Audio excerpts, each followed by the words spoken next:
Hey everyone, welcome back to the channel.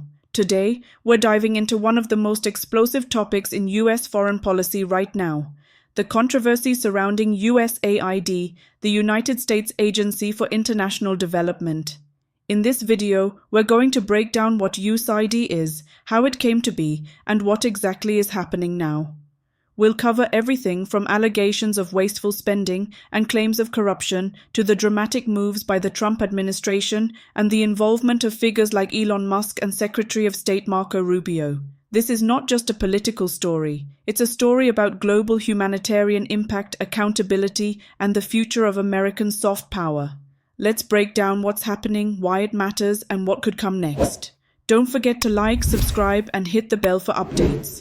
Let's start with some background. The United States Agency for International Development, or USAID, was established in 1961 by President John F. Kennedy.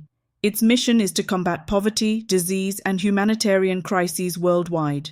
With a $40 billion budget and 10,000 employees, two-thirds stationed overseas, it's funded everything from famine relief in Africa to disaster recovery in Ukraine. But USAID isn't just a charity. Its work is deeply tied to US foreign policy. For example, during the Ukraine war, USAID delivered 5,000 SpaceX Starlink terminals to keep communication lines open, a project now under scrutiny. Critics argue it's a global charity, misaligned with American interests. Supporters say it prevents conflicts that could drag the US into war. The agency's work involves coordination with hundreds of governments and non-government organizations, NGOs, in more than 100 countries. In early 2025, the Trump administration made waves by announcing a near-total freeze on U.S. foreign development assistance. This decision, wrapped in the rhetoric of America First and aimed at cutting government fat, set off a chain reaction that would affect not only USAID but also millions of people around the globe. On January 20, 2025, Trump signed Executive Order 14,169, titled Reevaluating and Realigning United States Foreign Aid, which put a 90-day hold on almost all foreign development assistance programs. The official justification: the administration claimed that the existing foreign aid bureaucracy was not in line with American interests and was riddled with wasteful spending and inefficiencies. On February 3rd, Elon Musk declared on X Spaces that President Trump had agreed to shut down USAID, calling it a radical left political psy-op. This wasn't just talk. Musk's Department of Government Efficiency, DOGE, operatives stormed USAID headquarters, accessing classified materials without proper clearance, a move that led to security officials being placed on leave. Meanwhile, Trump froze nearly all foreign aid, calling USAID staff radical lunatics and vowing to merge the agency into the State Department. His administration plans to slash USAID's 10,000-strong workforce to just 290 employees, retaining only health and humanitarian roles. A federal judge temporarily blocked the mass layoffs, but the agency's website went dark, social media accounts were purged, and staff were ordered to work from home. On February 7th, Judge Carl Nichols, a Trump appointee, issued a temporary restraining order halting the layoffs of 2,200 USAID staff. The ruling came after unions sued, arguing Trump lacks constitutional authority to abolish USAID without Congress. The legal fight hinges on a key detail. USAID was created by Congress in 1961. While presidents can reorganize it, abolishing it outright requires legislative approval. The Congressional Research Service confirmed this in a memo, and over 100 House Democrats warned Secretary of State Marco Rubio, now acting USAID administrator, that merging it with the State Department illegally bypasses Congress. To justify dismantling USAID, the Trump administration and Musk amplified debunked claims.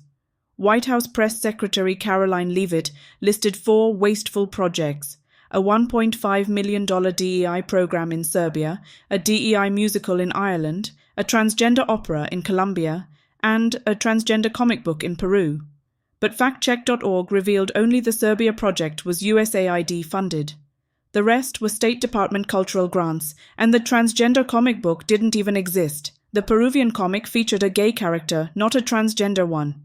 Musk also falsely claimed USAID sent $50 million worth of condoms to Gaza.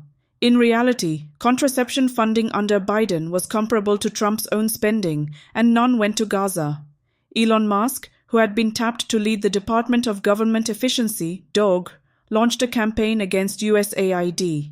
Musk described the agency in scathing terms, calling it a viper's nest of radical left Marxists, and even a criminal organization that needed to be shut down. According to Musk, President Trump agreed with his assessment. Over a matter of days, DOGE personnel gained unauthorized access to some USAID systems, attempted to review classified material, and ultimately caused thousands of USAID staff members to be put on administrative leave. Secretary of State Marco Rubio, who was later declared acting administrator of USAID, began orchestrating what many called a complete overhaul of the agency. In the process, the workforce was dramatically reduced, from over 10,000 employees worldwide to fewer than 300 in just a few days. Reports even suggest that some senior security officials were removed after they attempted to prevent DOG personnel from accessing sensitive information. USAID's sudden paralysis has real-world consequences. Its famine detection system, a global gold standard, is at risk. Programs fighting Ebola in Africa and HIV worldwide face funding cuts. In Syria, guards overseeing ISIS prisoners nearly walked off the job when U.S. aid froze. Even SpaceX's Starlink partnership is under fire. USAID's Inspector General is investigating whether terminals sent to Ukraine were misused, a probe Musk called political sabotage. One of the key aspects of this controversy is the list of allegations leveled against USAID by the Trump administration and its allies. Here are some of the most sensational claims that have been making the rounds. Officials in the Trump administration have repeatedly pointed to expenditures on programs that promote diversity, equity, and inclusion, DEI, as examples of wasteful spending. There were claims, often exaggerated or taken out of context, about USAID spending millions on projects such as a transgender opera in Colombia, a DEI musical in Ireland, and a transgender comic book in Peru. In one instance, the administration even alleged that $1.5 million was spent on a diversity initiative in Serbia. Perhaps one of the most far-fetched claims was that USAID was funneling millions, or even billions of dollars to foreign media organizations like Politico. This claim was widely debunked by fact-checkers who noted that the amount in question was actually for common subscription services used across several federal agencies, and USAID's share was only around $44,000. Some Republican lawmakers, including Senator Joni Ernst, have accused USAID of mismanaging funds in ways that may have indirectly supported terrorist groups. Ernst cited examples such as alleged funding that reached violent groups and even mentioned spending related to research at a Wuhan lab. Although these allegations have been highly controversial and are vigorously disputed by other experts, they have certainly fueled heated debates in Congress and the media. Democrats like Senator Brian Schatz are fighting back, delaying Trump's State Department nominees until USAID is left alone. A rally to restore foreign aid in D.C. drew senators like Tim Kaine and Chris Coons, who called Trump's moves unconstitutional. But Republicans argue USAID is a bastion of woke policies. Secretary Rubio insists its work must align with national interest, not act as a global charity.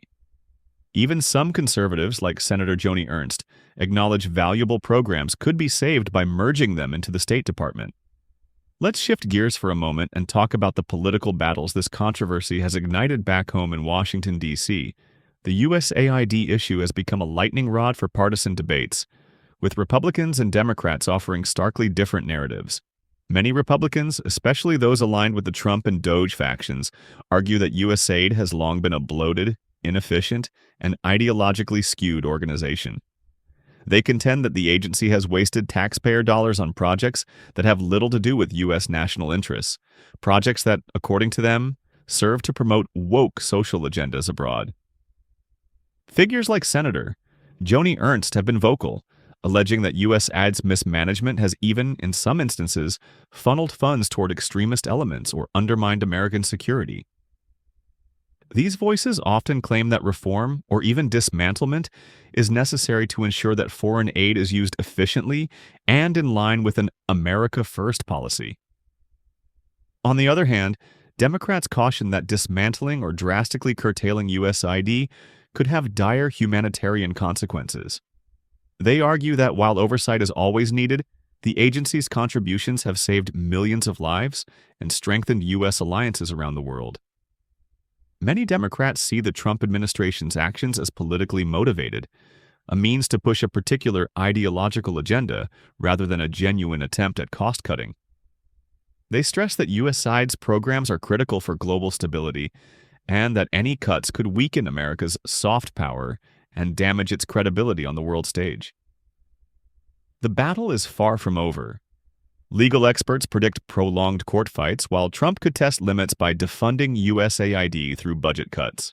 Meanwhile, global allies and adversaries like Russia are watching closely. Dmitry Medvedev praised Musk's attacks as a smart move to weaken U.S. influence. Historically, USAID has survived partisan shifts, but with Musk's Doge scrutinizing every contract and Trump's America First rhetoric, its apolitical mission may be collateral damage in a culture war. If you learned something today, smash that like button and share this video. Let's get to 10K likes so YouTube's algorithm knows this story matters. Drop a comment. Should USAID be reformed or protected? For deep dives on every breaking update, hit subscribe and don't forget to click the bell icon so you never miss an update. Thanks for watching and I'll see you in the next one.